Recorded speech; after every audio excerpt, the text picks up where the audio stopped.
Gigas, the #1 smart dishwashing paste.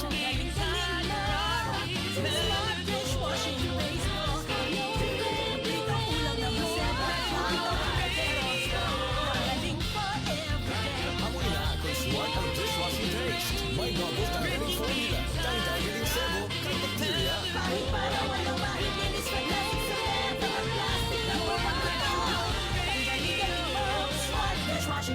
Heavy duty katino sa kada pahid.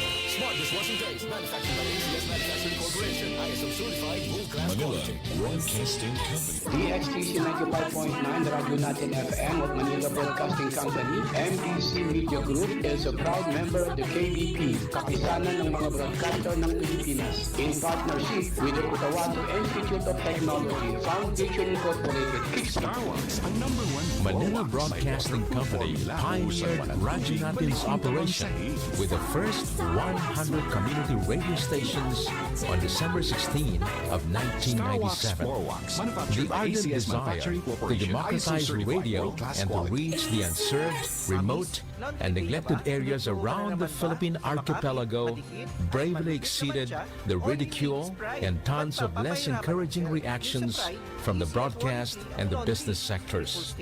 Now, because of Radyo Natin, the so-called one-horse towns are given a voice and can now be heard. In fairness, nag-blow budget. For the first time in the history of Philippine broadcasting, a single radio network binds together 100 community radio stations nationwide, broadcasting simultaneously and instantaneously via satellite with a carefully thought-out program that features both national and local concerns and interests that are delivered in all 4 major dialects.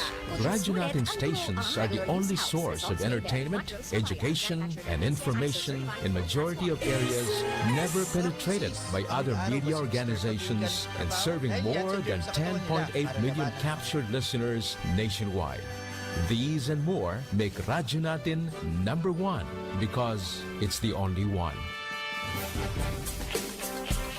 Radyo Natin does not only give voice to the people, it also helped the government in creating jobs for the countryside, generating more than 600 jobs. Radyo Natin promotes economic activity in the countryside. Through radio programs and promotions, what used to be sleepy towns are now beaming with local competitive entrepreneurs with dynamic local business activities and events, effectively creating additional jobs and business opportunities. No wonder, after just a couple of years, more than 7 Radyo Natin areas evolved into cities. Truly, our confidence for the local government and its people paid off. Aside from the local government, the national government agencies extended partnership with Radyo Natin.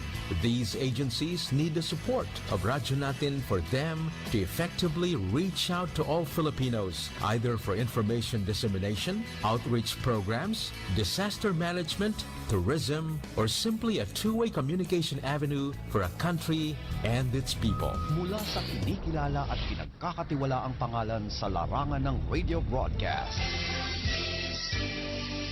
Pumapailan lang ang nag-iisang FM radio network na tunay na malawak at makapangyarihan.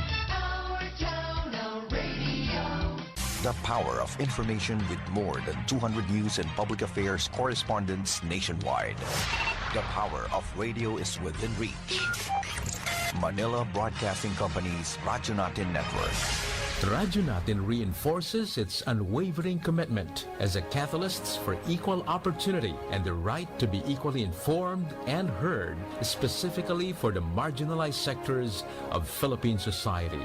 After all, Radyo Natin, as the name literally implies, our own radio.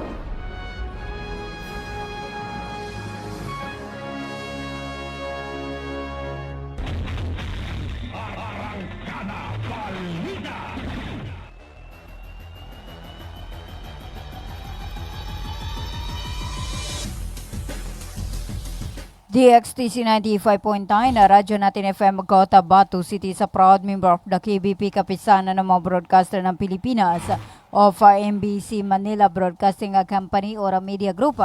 Itama po ang inyong mga oras sa buong kapuluan na 18 minuto makalipas ang alas 4 ng hapon na magandang hapon na Central Mindanao. Welcome aboard sa Arangkada Balita.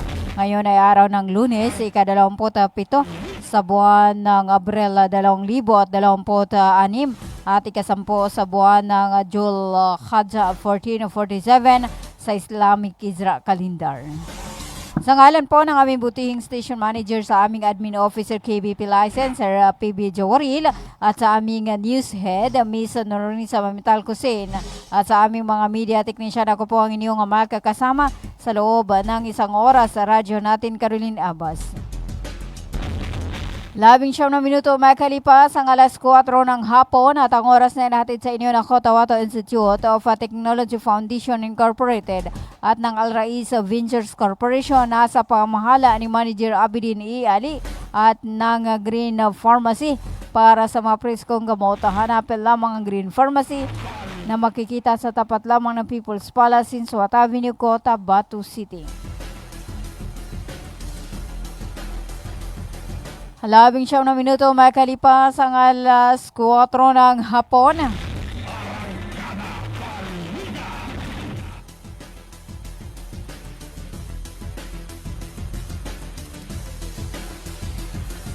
At para sa ating pangunang balita, umabot na sa 20 asosasyon ng mga manggagawa sa Basilan ang nabigyan ng tulong pinansyal sa ilalim ng Bangsamoro Rural Employment through Entrepreneurial Development Program sa Tupay Village, Tapok sa lungsod ng Isabela, Basilana. Bawat grupo ay nakatanggap ng halagang 50,000 upang gamitin sa kanilang mga proyekto at negosyo. Ang mga ito ay mga community-based enterprises na nakarehistro sa Ministry of Labor and Employment or MOLI Barma. Ang pundo ay nagmula sa Transition Development Impact Fund ni Member of Parliament Don Arbizo na Loong bilang bahagi ng patuloy na kooperasyon sa muli. Layunin ng aktibidad na palakasin ang kabuhayan sa pamayanan sa pamagitan ng pagbibigay ng puhunan upang mapalago at mapalawak ang kanilang mga operasyon. Pinangunahan ang pamamahagi ni MOLI Supervising Labor and Employment Officer Engineer Dimapuro Juculano at Senior Leo Norhala Kuga, kasama ang mga kinatawanan mula sa tanggapan ni MP Loong. 21 minuto makalipas ang alas 7 or alas 4 ng hapon. Isinagawa ngayong araw, ika-27 sa buwan ng Abril 2026, ang Party Convention ng Bangsamoro Federalista Party para sa Cotabato City at Special Geographic Area or SGA Barma bilang bahagi ng paghahanda sa nalalapit na halalan sa Bangsamoro Autonomous Region in Muslim Mindanao.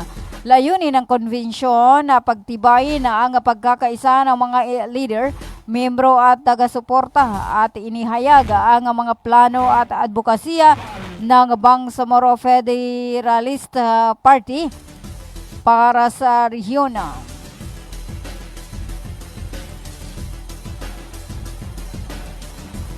22 minuto makalipas ang alas 4 ng hapon.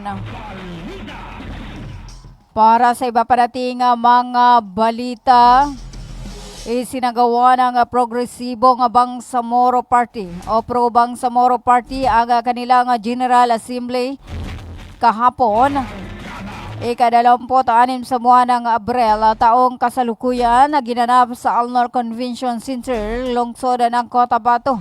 Ang nasabing aktibidad ay pinangunahan mismo ni Pro Bangsamoro Party President at BTA Deputy Speaker MP doon Mustafa Arbizo na Loong.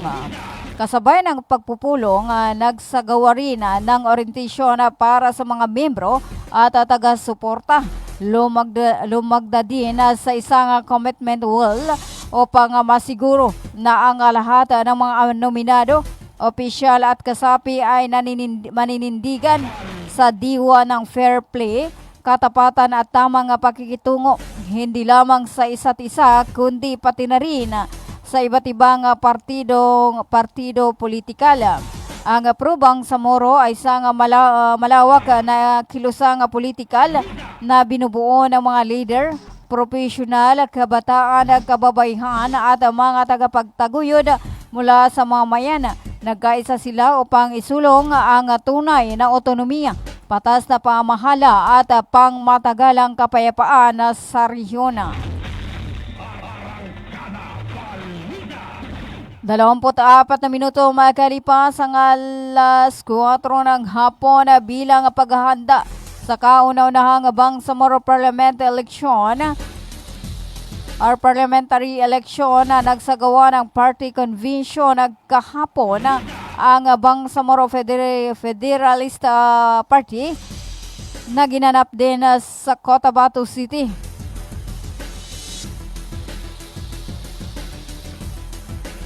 Dumalo sa nasabing aktibidad ang daang-daang suporta, kabilang ang mga alkalde, vice-alkalde, konsihal, mga punong barangay at kabataan sektor, kababayan sektor at iba pang mga opisyal.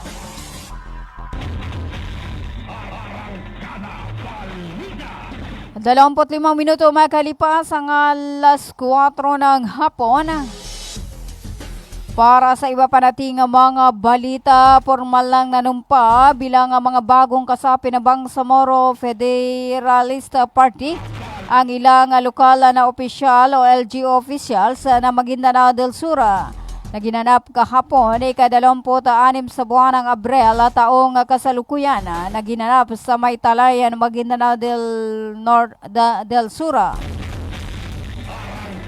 Naniniwala ang mga opisyal na ang pagkakaisang ito ay magdadala ng higit pang pag-unlad at maayos na pamahala para sa Bangsamoro Rehiyon. 25 minuto makalipas ang alas 4 ng hapon.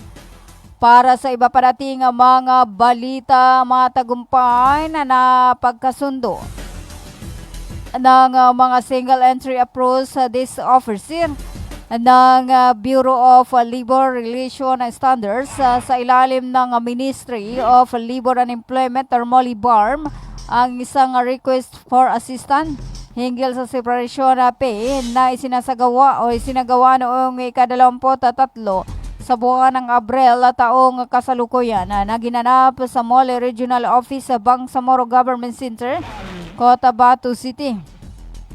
Kasangkot sa nasabing kaso ang isang empleyado na may halos 6 na taong serbisyo sa isang pribadong establishmento, ngunit natanggal sa trabaho dahil sa tinatawag na organizational downsizing. Sa pamamagitan ng proseso ng conciliation na pagkasunduan ng magkabilang panig na bayaran ang nasabing empleyado ng halagang 255,072 pesos bilang separation pay na tinanggap naman ng empleyado. Naging posible ang aktibidad sa tulong ng Single Entry Approach o SENA sa ilalim ng Labor Case Management Program ng ahensya. Ito ay patuloy na nagbibigay ng mabisang paraan upang madaling maayos at mapagkasundo ang mga hidwaan sa paggawa ng payapa at walang legalang proseso.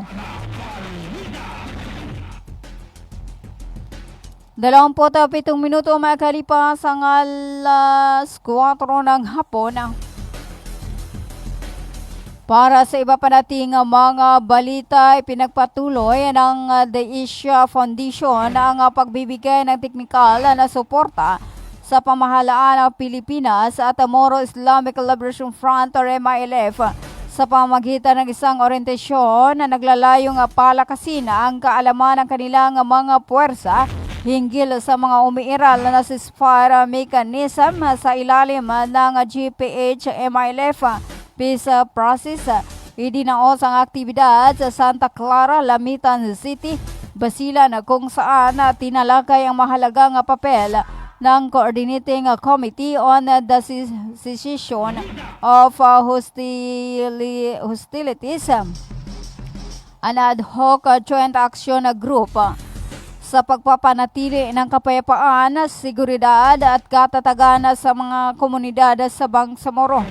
Layunin ng nasabing inisyatiba na higit pang mapalawak ang kamalayan ng mga puwersa sa lupa ukol sa mga napagkasunduan at naitatag na mekanismo ng higil o tigil putukan bilang bahagi ng patuloy na pagsusulong ng peace building effort sa rehiyon. Ang aktibidad ay sinagawa sa ilalim ng Project Wave Emerging and Active Voices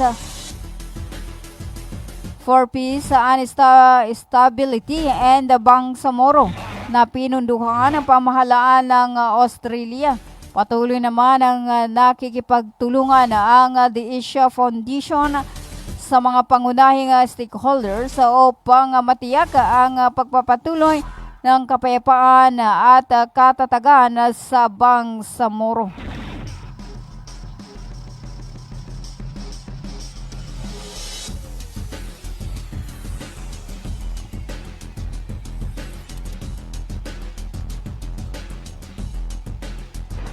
Tatlumpung minuto makalipas ang alas 4 ng hapon at tayo po ay magbabalik after this paid short commercial. Magandang araw mga magulang at kabataan! Naghahanap ba kayo ng paaralang maayos, mapagkakatiwalaan at abot kamay ang bayarin? Sa Cotahuato Institute of Technology Foundation Incorporated, tumatanggap kami ng kindergarten, elementary mula grade 1 hanggang grade 6, junior high school mula grade 7 hanggang grade 10, at senior high school na may strand na Humanities and Social Sciences. Sa Kitpi, may maalagang guro, maayos na pasilidad at edukasyong para sa masa. Mayroon din kaming scholarship program at tumatanggap ng mga scholars. Kaya ano pang hinihintay nyo? Mag-enroll na sa Kitpi. Para sa impormasyon, makipag-ugnayan sa 0905-1423-948. Matatagpuan sa Poblacion 8, Kakar, Cotabato City. Sa Kitpi, abot kamay na bayarin, edukasyong siguradong kinabukasan. Hello mga mamis.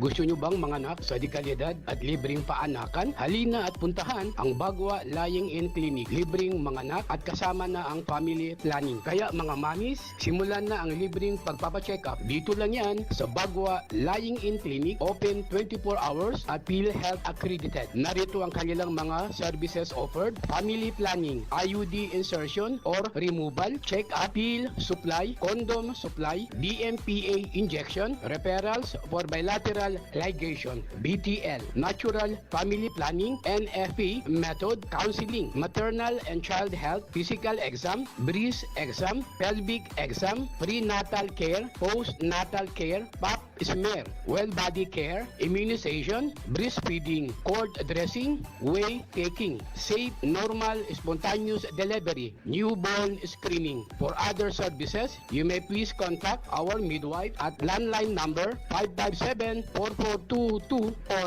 a cell phone number 0917-531-6697. Para sa mga karagdagang katanungan, pwede kayong bumisita anumang oras sa Bagwa Lying-in Clinic at hanapin lamang ang kanilang clinic manager. Ang Bagwa Lying-in Clinic ay matatagpuan sa Kimpo, Bagwa 2, Cotabato City. Owned and managed by Madam Fe Camano Mandi. Tandaan mga mamis, Bagwa Lying-in Clinic.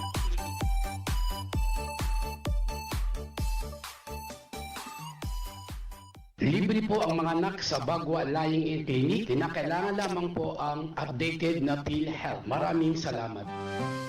Bay, siya ka pan? Why, Bapa, nana ko din. Bapa. Bagi ka ko sa walay, na nakinog ko aron ini balita yani man na pagsikap sa mata na narinyang ko gid kasaki na bahal sa pangingili ko di ako pagkabati sa Quran kaya di ko gili sa mapya nakiog ko na makilay kupon sa mga laga ang mga manisan. Ano natabuhan ba pa? Kaading nakatawang ko na bapatalunong ka na mapiyay ka-check-upin. Kumpleto sila sa mga gamit sa ka-check-up sa mata. Surlang Eye Care Clinic. Matunong kayo ito babapak. Maya ba sa pagkambitya tanan na mapakaya daun kasaki kabawangan ko naman. Luka buanga sa Malaka na Gutierrez Avenue, Dusin Suat Avenue, Cotabato City. Ala inshallah na nalmo ko. Na magudasukal nalmo ko kando makilay ko pa. Mga pagali nami, mga pakat nami, mubangili kano sa mapeka check-up nin sa mata, undo kompleto yung mga gamit nin, naangi kano sa Glang Eye Care Clinic, matun sa Malaka na Gutierrez Avenue, Dusin Suat Avenue, Cotabato City. Mapakaya tamawag kano sa cellphone number nilan 0966-024-6066. Kano email ad nilan glangacc@yahoo.com. Ang ikanudon sa Glang Eye Care Clinic. Glang Eye Care Clinic. Inihahandog ng Ministry of Labor and Employment, BARMM, sa pamamagitan ng Bureau of Employment, Promotion and Welfare.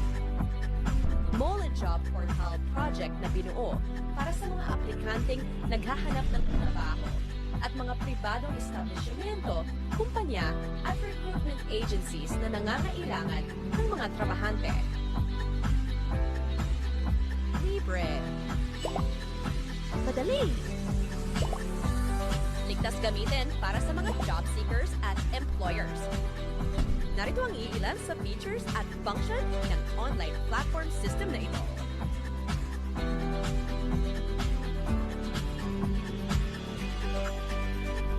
O di kaya'y bisitahin lamang ang website na ito.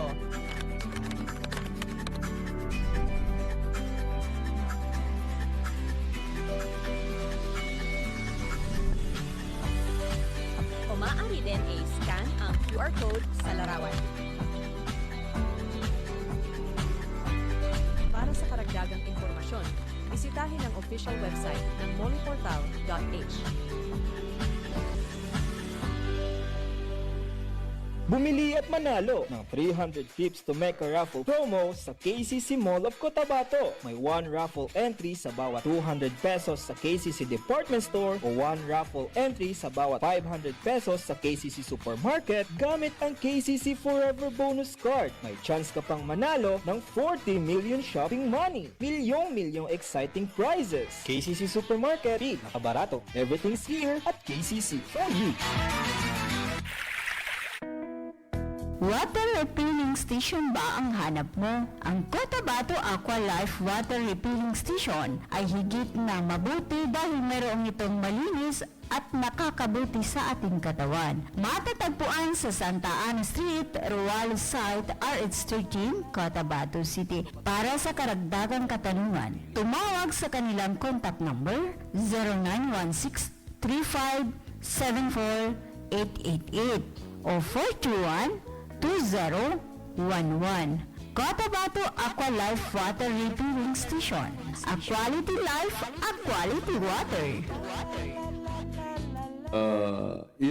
Ganito yung sabihin ko sa inyo. Makinig kayo. Binabati ko po kayo at inanyayahan na makinig dito lang sa himpilang DXTC 95.9 Radyo Natin FM Cotabato City. Maraming salamat po. Sabihin ko sa di magaga. Hitama po ang inyong mga oras sa buong kapuluan at 37 minuto makalipas ang alas 4 ng hapon. At kahapon po isinagawa itong party convention for Maguindanao del Sur. At pakinggan muna natin ang naging panayam kay Talitay Municipal Mayor Honorable Dato Sidik Amiril Alhaj kaugnay sa katatapos lang na outtaking ng mga bagong membro ng Bangsamoro Federalista Party na ginanap kahapon.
At ayan po ang naging panayam kay Talitay Municipal Mayor Honorable Dato Sidik Amirel Alhadsa kaugnay po sa katatapos lang na panunumpa, no? At siya rin po ay isang kasapi ng nasabing partido.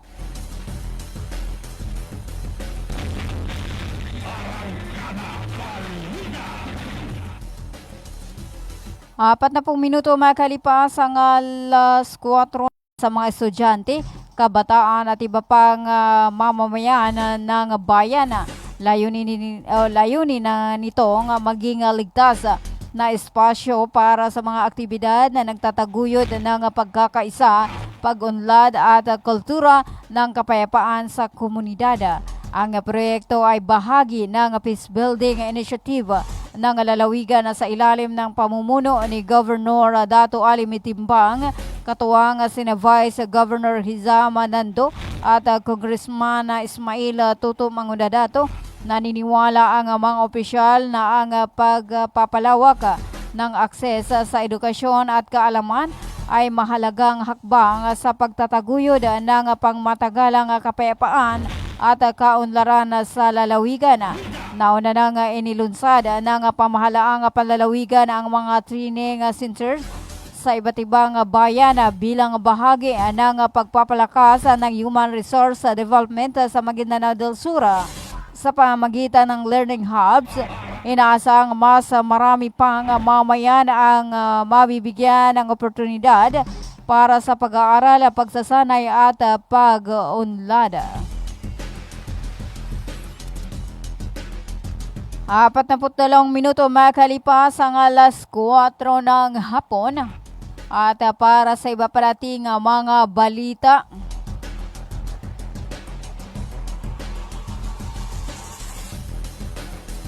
umabot na sa 625 beneficiaryo mula sa mga piling barangay sa mga bayan ng Bubong, Bacolod, Calawi, Tugaya at Sagiran.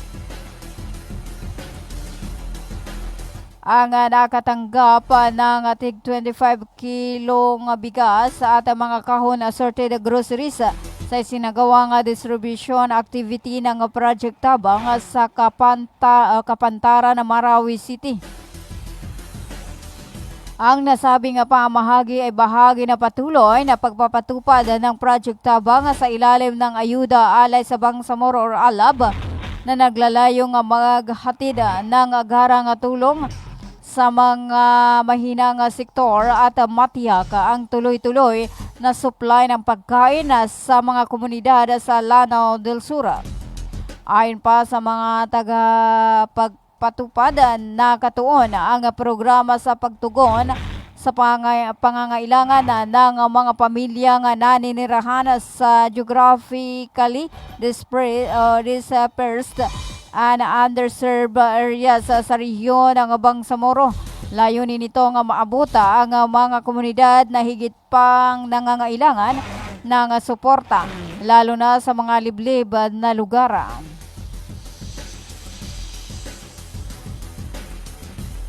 Apat na minuto makalipas ang alas 4 ng hapon. Para sa iba pa nating mga balita, nagsagawa ang MSSD ng National ID Validation para sa mga indigenous senior citizen sa mga barangay ng Aduan National ID. Sa pamagitan ng aktibidad na ito, masisiguro ang pagkakatugma ng datos ng mga senior citizen sa opisyal na record na makatutulong upang maiwasan ang duplikasyon at mapanatili ang integridad ng implementasyon ng programa. 45 minuto makalipas ang alas 4 ng hapon at tayo po ay magbabalik after this paid short commercial.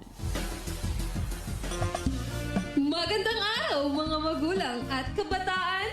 Naghahanap ba kayo ng paaralang maayos, mapagkakatiwalaan at abot kamay ang bayarin?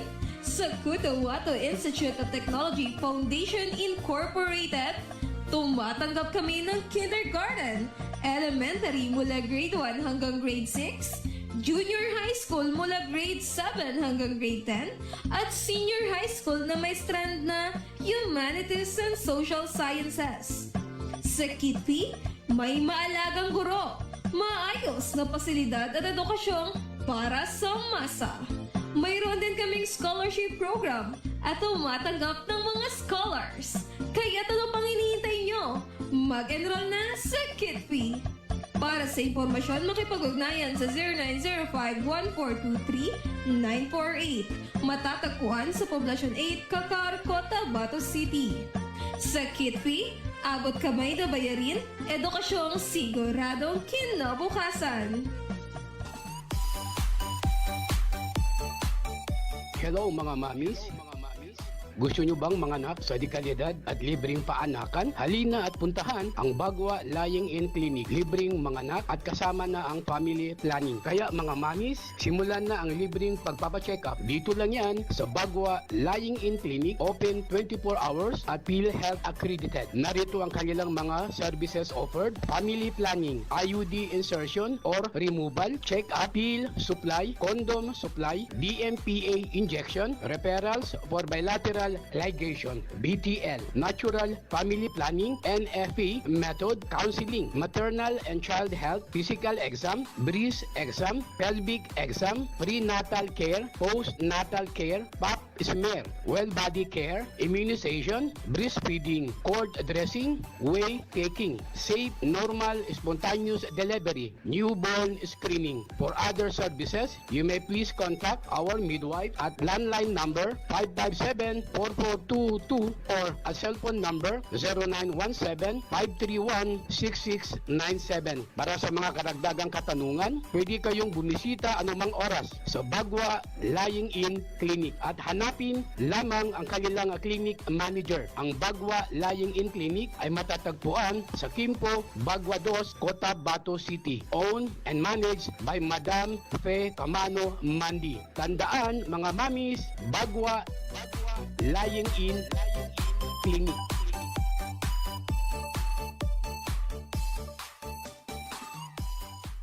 Libre po ang mga anak sa Bagwa Lying-in Clinic. Kinakailangan lamang po ang updated na PhilHealth. Maraming salamat. Inihahandog ng Ministry of Labor and Employment, BARMM, sa pamamagitan ng Bureau of Employment, Promotion and Welfare. Mole Job Portal project na binuo para sa mga aplikanteng naghahanap ng trabaho at mga pribadong establishmento, kumpanya at recruitment agencies na nangangailangan ng mga trabahante. Libre. Madali. Ligtas gamitin para sa mga job seekers at employers. Narito ang iilan sa features at function ng online platform system na ito.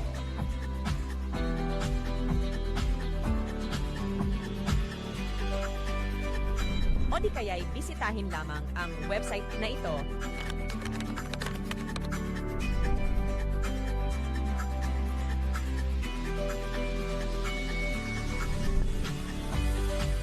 O maaari din i-scan ang QR code sa larawan.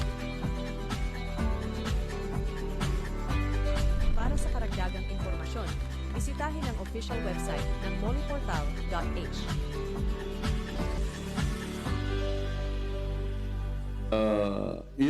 Ganito yon sabihin ko sa inyo. Makinig kayo. Binabati ko po kayo at inanyayahan na makinig dito lang sa himpilang DXTC 95.9 Radyo Natin FM, Cotabato City. Maraming salamat po. Sabihin ko sa inyo, di magaga.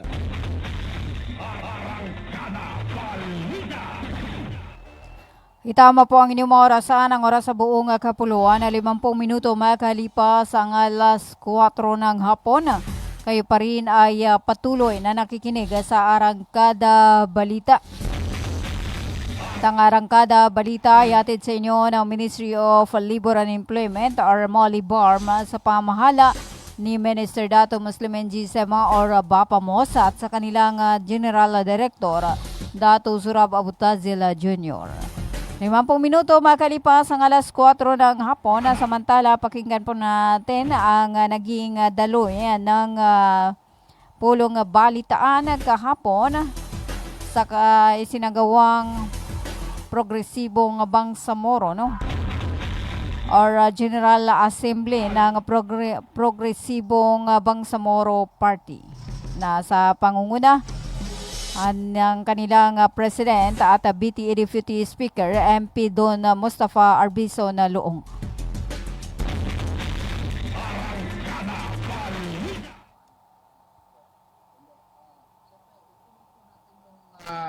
Voters education sapagkat marami pa rin sa ating mga kababayan ay hindi alam kung ano ba ang mangyayari, kung ano yung iboboto nila at ilang beses ba silang boboto. Napaka-importante po ang role ng media. Kayo po yung partners natin na sabihin sa mga voters na alam nyo ba na boboto kayo posible ng 8 beses bawat botante. Bakit 8 beses? Una, ang iboboto nyo ay ang political party.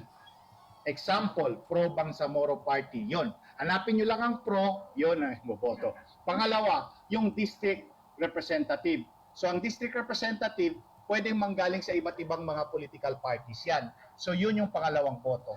Pangatlong boto ay pangatlo hanggang pangwalo, yun yung mga sectoral representatives. Sapagkat bawat tao, pati kayo ma'am, pwedeng bumoto ng sektor. So boboto tayo ng women's sector, isa. Youth sector, isa. Ulama sector, isa. Traditional sector, isa. And then, boboto tayo ng 2 settlers. Sila po ay tatakbo para silang tatakbong regional governor eh. Kasi padamihan ng boto. So halimbawa, kung tumakbo ka na youth sector o kaya sultanate, yung traditional, o kaya yung women's sector, kung ang bumoto sa buong BARM ay 2 milyon, padamihan yon ng boto. So kung merong 5 tumakbo halimbawa for youth, kung sino yung tapos ang nakuhang mga boto ay yung isa 600,000, yung isa 400,000, yung isa 200,000, yung 600,000 ang boboto. Kaya ang mangyayari, kailangan ma-inform natin yung ating mga kababayan na kailangan kilalalin nyo yung political party, 1 boto yon. Kilalalin nyo din yung district. Kaya kailangan ma-clear sa kanila na yung district representatives, usually konti lang yan at mga locals yung naglalaban-laban. At yung pang-iba naman, yung mga sektor. So, kahit tayo, kilalanin natin sino ba ang youth na tumatakbo, sino ba ang women na tumatakbo, sino ba ang sa ulama na tumatakbo, sino ba yung sa settlers community or yung sa traditional sector na tumatakbo. Yeah, thank you very much. Do we have any Yes, ma'am. Sir, observation natin yan sa social media. Medyo hindi maganda.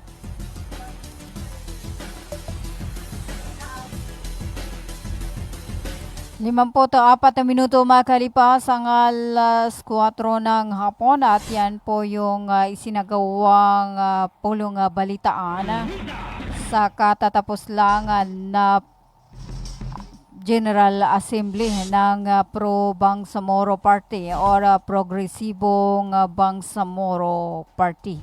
Ang Pro Bangsamoro ay isang malawak na kilusang politikal na binubuo ng mga leader, profesional, kabataan, kababaihan at mga tagapagtaguyod mula sa mamayan.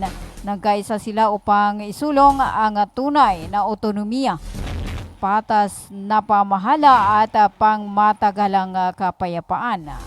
At alhamdulillah dahil lahat po ng ating mga lahat ng mga party list ay walang hangarin kundi ang pagkakaisa, kapayapaan, yung pangmatagalang kapayapaan sa Bangsamoro Region.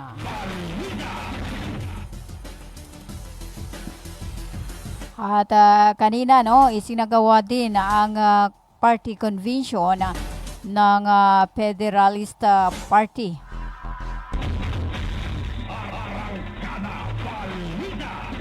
At ito po ay dinaluhan din ng daang-daang mga opisyal at mga bagong membro at sila ay nanumpa kanina.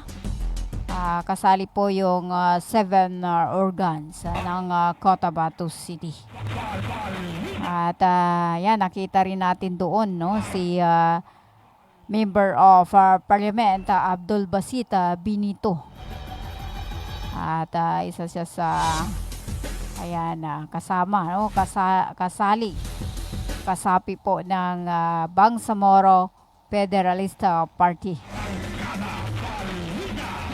56 na minuto makalipas ang alas 4 ng hapon at para sa ating panghuling balita, umabot na sa 38 beneficiaryo ang nakatanggap ng medical cash assistance sa ilalim ng Bangsamoro Critical Assistance and Response to Emergency Situation Program ng Ministry of Social Services and Development sa isinagawang payout noong ika-27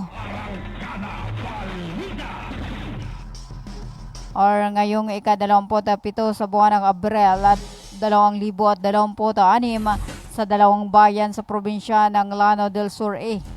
Sa kabuuang bilang, 20 benepisyaryo ang mula sa Masiyo at 18 naman sa Buadi Puso Buntong. Kabilang sa mga tumanggap ng tulong ang mga individual na may sakit sa puso at iba pang chronic disease na nangangailangan ng suportang pinansyal para sa kanilang hospital bills at pagbili ng mga gamot. Layunin na pamahagi na mabawasan ang pinansyal na pasanin ng mga pasyente at masuportahan ang kanilang patuloy na paggamot o pagpapagamot. Ang BCARES program ng MSSD ay naglalayong makapagbigay ng agarang tulong, pinansyal at medikal kabilang ang suporta para sa hospitalization at iba pang emergency needs sa mga pamilyang nakaranas ng krisis o kagipitan.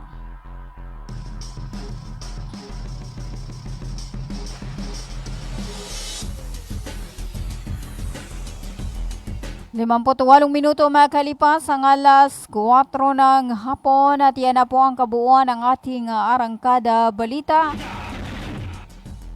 At hello po sa ating mga viewers sa Ateloto Bay, Omo Kalsum Mitimbang Waya, kay Nesren Benito, Omo Utaymin Gampong, sa aming program director, Sir PB Jowaril at Kamaylin Gaita. At assalamualaikum Ma'am Maya, kamusta ka na? Watching from Bago Dos, Cotabato City. Ayan, alhamdulillah, okay naman. Hello sa iyo, ma'am. At hello to ma'am. Bay umungkol sa mamitimbang awaya. Assalamualaikum warahmatullahi ta'ala wabarakatuh. Mga kabang sa moro mapia malula. Masaliktanulangon.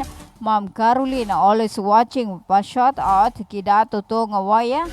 Watching from Puro Kabaya Labi, Barangay Datu, Balabaran. At hello din po sa mga staff dyan sa may... Ayan, dyan sa may Glang Eye Care Clinic. At hello sa inyo dyan. Kaya dalawang ma'am dyan, mga approachable. At hello to Madam Sukura Adam Glang. At dyan po sa may Bagwa 2, sa may Bagwa Clinic. Or Bagwa Lying-in Clinic na matatagpuan sa may Kimpo, Bagwa 2, Cotabato City. Alas 5 ng hapon at yan na po ang kabuuan ng ating Arangkada Balita. Maraming salamat po sa pagsama sa akin mula kanina hanggang ngayon. Ngayon ay araw ng Lunes, ika-27 sa buwan ng Abril, 2026. At ika-10 sa buwan ng Dhul-Hijjah, 1447 sa Islamic Hijra Calendar. Sa ngalan po ng aming butihing station manager, sa aming admin officer KBP license, Sir PB Jawaril, at sa aming news head, Miss Noronisa Mamintal Cosena. At sa aming mga media technician, ako po ang inyong nakasama, Radyo natin Carolina Abbas. Magandang hapon, Central Mindanao, manatiling nakatutok sa 99 or 95.9 na Radyo natin FM Cotabato City.